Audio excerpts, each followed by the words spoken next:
ሰላም ጤና ይስጥልኝ ወደ የተከበራችሁ ቤተሰቦቼ እንዴት ናችሁ? ደህና ናችሁ ወይ? እኔ አለው። እንግዲህ እቺ ሁለት ዳቦና እቺ አንድ ኩባያ ሻይ መነጋገሪያ ሆናለች ማለት ነውና እንግዲህ ምንድነው ያላት ባልየው ተብየው ማለት ነው። አንዳንድ ጊዜ የሰውን ሞራል የሚነካና የሰውን ስሜት የሚነካ ነገሮችን ስንናገር የሆነ በጥንቃቄ መሆን አለበት። በእውነት እኔ ብሆን ኖሮ ሻዩን አንስቼ ግንባሩ ላይ ነበር የምደፋው ማለት ነው። ሚስትየውን ግን በጣም አዳነኳት በጣም ምክንያቱም ሁላችሁም አይታችሁታል። በጣም ትልልቅ ሚዲያዎች ሁሉ በፌስቡክ በቲክቶክ በሚዲያዎች ላይ እየዘገቡት ይገኛሉ፣ በጽሁፍም በቪዲዮም ማለት ነውና ምንድን ያላት 2 ወር ሞላሽ አይደለ? በቃ ሻውን አልችልም ወተሽ ስሪ። ደግሞ የምትበይው ለምንድን ነው 2 የምትበይው? አንድ አትበይም? በዚህ ኩባያ ጋር መጣጪ በብርጭቆ አታረጊም? እና አስባችሁታል እናንተ? እስቲ እኔ ቦም ብላችሁ እዛ ቦታ ላይ ማለት ነውና እኔ አልችላችሁም። ምክንያቱም ብዙ ስለምትበላ እቺ ልጅ እንዴት እንደተጎዳች የሚያስታውቀው ከወለድኩ ገንፎ በልቼ አላቅም፣ አጥሚት ጠጥቼ አላቅም ጨጓራዬን ስለሚያመኝ። እንግዲህ ያስባችሁታል። አራስ ሆና እቺ ሰው በዳቦ በእንጀራ በእንዲህ አይነት ሰው ማለት ነው እንግዲህ ያለች እህት ይሄን ያህል ስሜት የሚነካ ነገር እንግዲህ እዚህ ጋር እያዳመጠችው ነው።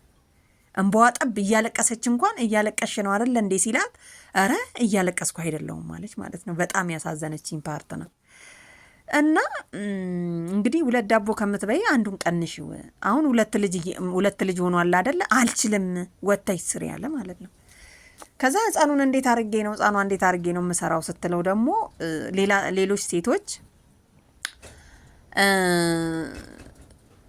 ወጥተው አይደለ እንደሚሰሩት አለ ማለት ነው። እንግዲህ ከሌላ ሰዎች ጋር ማወዳደር እና ፕራንክም ቢሆን የሆነ ስሜታችሁ ከተጎዳ በኋላ በጣም የሚደብር ነው በእውነት። ደግሞ ይቅርታ መጠየቁስ ደግሞ ከዛ በኋላ የህዝቡን ጫጫታ ሰምቶ ምናምን ለሰው አይደለም መኖር እኮ አንደኛ ዋናው ነገር ከቤት ነው። የፈለገ ፕራንክ ቢሆን እንዴት የሴት ልጅን ስሜት የሚነካ ባልተብየው እንደዚህ አይነት ስራ ይሰራል ማለት ነው።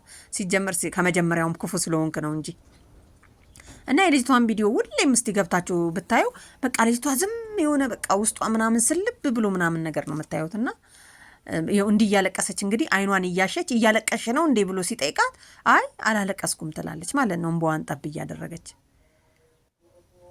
በእውነት ሌላ ሰው ቢሆን ኖሮ እንዲህ ይሄን ያህል ትዕግስት ዳቦውን ራሱ አንስታ ነበረ ግንባሩ ላይ መወርወር ያለበት። ዳቦ እንኳን ምንም አያረገውም። እችን ፍርኖ እንግዲህ ከወለደ ጀምሮ ምንም ደና ምግብ ያልበላች አሳ ምን ነበረ አራስ ይበላል የተባለ ምግብ ራሱ ያልበላች ልጅ 2 ዳቦ በላሽ ብሎ እንደዚህ ማስደንገጥ በእውነት በጣም ይደብራል።